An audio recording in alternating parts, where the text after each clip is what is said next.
verkefni 28 í bókinni Tölvunotkun á blaðsíðu D8.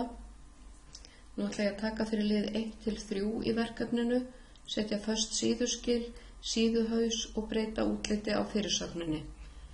Byrja ég á að fara hérna fyrir framan hvaða matur er hollur og setja föst síðuskil. En ég ætla að slökkva fyrst hérna á stílaklukkanum.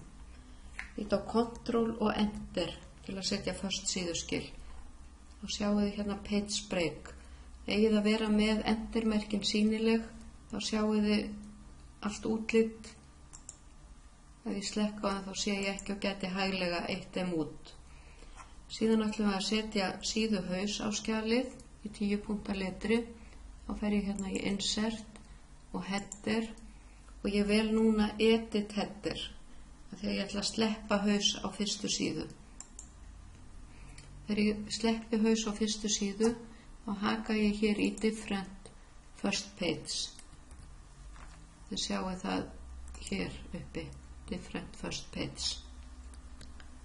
Og ég ætla að setja inn dagsetningu og vel hana hér á Design flipanum undir Header og Footer Tools, Date and Time og ég ætla að velja hérna daginn í dag.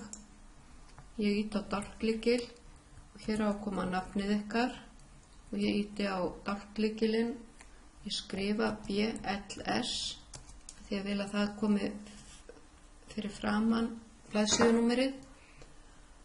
Hér í Page Number vil ég Current Position, núverandi staðsetning og Plain Number. Þá kemur þetta svona. Síðan fer ég á Home flipan og set línu undir. Og ég ætla að hafa 10 punkta letur, breyti ég því hér.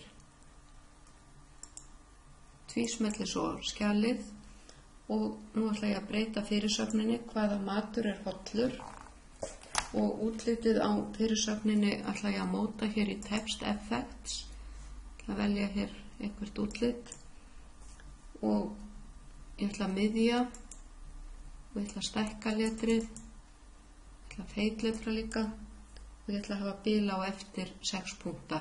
Ég get valið það hér í paragraf en ég get líka valið það hérna í Page Layout, 6 punkta á eftir. Það kemur aðeins bil hér á eftir fyrirsögninni. Og ég ætla að fara hér aftur á Home flipa og vista skjalið og í næsta myndskeiði sýni ég ykkur hvernig þið veljið meðal annars stigskipt kaflanúmer á fyrirsagnir og merkið allar fyrirsagnir með heading 1, 2 eða 3.